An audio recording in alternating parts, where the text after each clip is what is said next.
Hi, I'm Frank Ackerman. I teach computer science and software engineering at Montana Tech in Butte. I've been working with computer programs for more than 50 years and teaching computer science and software engineering academically for more than 10 years. Before that, I spent a lot of my time in industry teaching.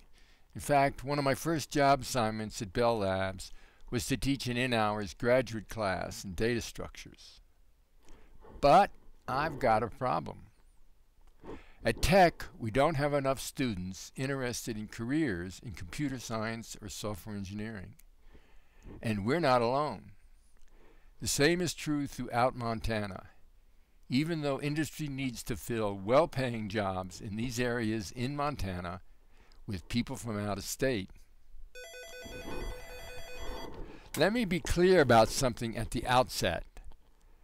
I'm not talking about the need to effectively use computers or to wire together and maintain systems for such use. I'm talking about more basic stuff. I'm talking about people who can create the computer programs on which we are now so dependent on in all aspects of our lives. As computer hardware becomes ever more powerful and cheaper, there is a continuous need to develop new computer applications. In our modern world, everyone needs to be able to use a computer. So access by the disabled is just as important here as in any other venue. By knowledge discovery, I mean to include all the ways people learn stuff through the medium of computers. E-books, e-courses, games, etc. How often are you frustrated when trying to use a computer? At the root of such frustrations are computer programs that, given the innate power of computers, should be more helpful. The same remarks apply to reliability, especially if you include reducing the possibility of human error. The need for better computer security becomes more pressing every day. We hear almost daily on the news about some critical computer system that's been hacked. In fact, the U.S. government is about to throw $16 billion at the computer system problem. As a nation, we need more citizens knowledgeable about computers and software, more students interested in careers in software, and of course more teachers. Now, why more primary and secondary teachers? The present situation is that our existing supply of college teachers could teach many more students if they had them. Just what is the present situation? As nearly as I have been able to find out, only 6 high schools in Montana offer a course that includes the fundamentals of computers and computer programming. That's 6 out of what? 100, at least, I would guess. Hardly a major league batting average. But maybe you know of a few more. But I don't think that picture changes much, even if we include some of the dual enrollment classes Highland College is offering Butte High School students, or some of the new high school pilot courses that are being developed and you can hear about at other stations in this forum.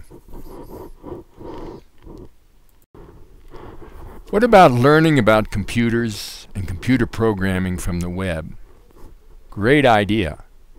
But many of the online computer science resources are at the college level. Some even cost as much as an online college course. These may be good for gung-ho would-be students learning to be teachers, but not much immediate help for on-the-job teachers. However, there are now some web resources that are worth looking at. For example, Montana Tech's Real Scholarship Program. This consists of 4 online information modules, including quizzes, and one competitive programming module that asks students to solve 3 programming problems. Hour of Code is going to be a 1-hour introduction to computer science, and we'll talk a little bit more about that in a moment. Code.org provides links to some of the resources that we're talking about and a few others. Code Montana is a new development. It connects Montana students with the nationally offered Code HS, or Code High School, online teaching program. Again, more about that in a moment. There are several other resources that are being presented at this forum. That aren't listed on this slide.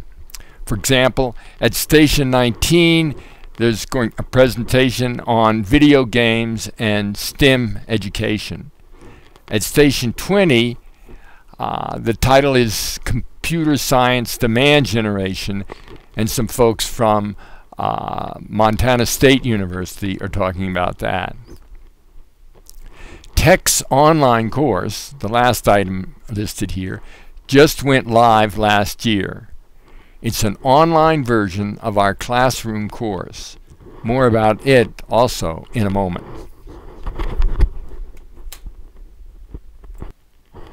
Most of the colleges and universities I'm familiar with are putting a lot of energy into outreach programs to attract more students into computer science. 3 types of such programs are listed here. I presume that students find these programs entertaining, but speaking from experience and what I've heard from others, they don't seem to have much effect on computer science enrollments. Summer camps have a better chance of getting younger students interested in computer science. But they don't work well for older students because they conflict with their need for summer jobs. Also, many of these camps only touch on computer science and also spend a lot of time in other science areas. This is not meant to be a comprehensive list. It's only what I've heard about. The other problem with camps is that they work well, or work reasonably well, in areas where there's a large population. If you're talking about some place like Butte, and we try to camp, but in order to gather enough students, we have to get into the overnight business, and that apparently discourages enough people so that we weren't able to hold the camp. Here's Tech's Real Scholarship homepage. As you can see, a prospective Tech student can easily earn $600 by taking our first 4 modules, and another $600, that's $600 in scholarship money, if they take us up on the challenge of writing real programs. All of the URLs that I'm using in this presentation are available in the online handout that's on the table here. And it's also live on the 2 laptops on the table, so that you don't even have to enter the URL correctly. You can just bring up that handout and click on it and go to those pages for more information. The links to the Tech Real Scholarship modules may not be available after 8 tonight. We have a somewhat peculiar way of bringing these different modules live, but they're set up for you to look at tonight. These modules in the scholarship program were designed for individual use, but they could also be used in a classroom for short lessons. The first 4 modules in the are introductory, and the accompanying quizzes are quite simple, and they're graded automatically, so it's an easy way to introduce some computer science material into an existing classroom or existing class. I was concerned that the prospective students might mistakenly conclude from these rather simple modules that Tech was a powder puff school. So I added a fifth module. In scholarship dollars, it's worth as much as the first 4 modules combined. The original version of this module definitely met my objective. Very few prospective students submitted programs, and only one satisfactorily completed the easy problem. This year I added an even easier first problem, so I hope more prospective students attempt it and are successful in grabbing another $200 worth of scholarship money. It's interesting to note, however, that all the students who complete some of these modules and come to Tech usually end up graduating, and all of our graduates get good jobs or are accepted in good graduate programs. This special program will go live this December. It will be good for introducing computer science to students from the 5th through the 12th grade. I think it's pretty exciting. The start of the YouTube video I'll play for you in a moment will give you more detail on this program. Code.org is a resource allocation site. That is, it provides links to a lot of other resources. If you open the Learn tab on the home page, you can access several different learning teaching resources. You might notice that CodeHS is one of those. Hang on to that. Free access to CodeHS for Montanans is coming up next. Here we go.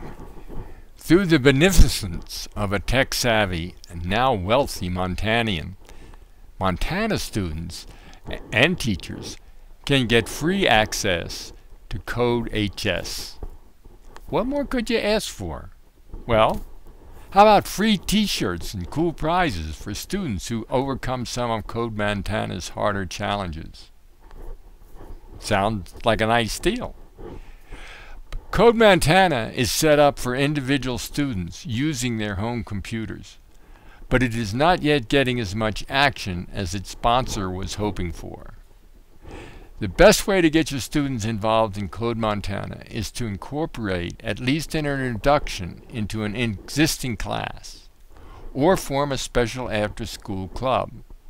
For example, presently I have a senior student who is helping a teacher at Butte Central offer Code Montana in 2 classes. Tech got lucky 2 years ago when its search to fill an open position resulted in hiring Dr. Keith Vertanen. Dr. Vertanen not only had excellent academic credentials, he brought with him CS1 materials that had been developed by the CS faculty at Princeton, where Dr. Vertanen did a postdoc. These materials and Dr. Vertanen's experience in using them at Princeton enabled him to offer tech students a really whiz-bang introduction to fundamentals computer concepts. Then, as part of his efforts to attract more students, Dr. Vertanen created an online version of his course that contains most of the materials he uses in his on-site class. This is a first semester college course and much more advanced, say, than Code Montana. But for 11th or 12th grade math or science teachers, it could provide a right-out-of-the-box course for more capable students, especially if the teacher got some technical assistance for the first couple of offerings. Students who pass the course get credit for the course at Tech. For individual students, exams are scored by Tech faculty or teaching assistants. At present, there is no charge for using these materials. I'll play the first part of one of Dr. Vertanen's online lectures at the conclusion of this presentation. Okay, I mentioned that to get students involved in Code Montana, It is very useful to create a social setting for working on Code Montana, or at least introducing students to it. There's nothing new here. This is basic DNA for all teachers. The only thing that's different now is that there are a lot of scientific studies that back this up quantitatively. We just sometimes forget the importance of face-to-face contact. So, where's the glitch? Why don't we have more Montana pre-college students learning about computers and computer programming? All the materials we need are now here. But I know it's not that easy. We need to make some changes and do some new things. This is always hard. But the rewards in this case are really great. Thank you for taking the time to catch at least some of this presentation. As I mentioned, there's a handout on the table and also some laptops for you to use to look at some of the websites I've shown you, or to look at one of Dr. Virtanen's spiffy in-class demo programs. Let me show you now the beginning of one of Dr. Virtanen's lectures early in this course.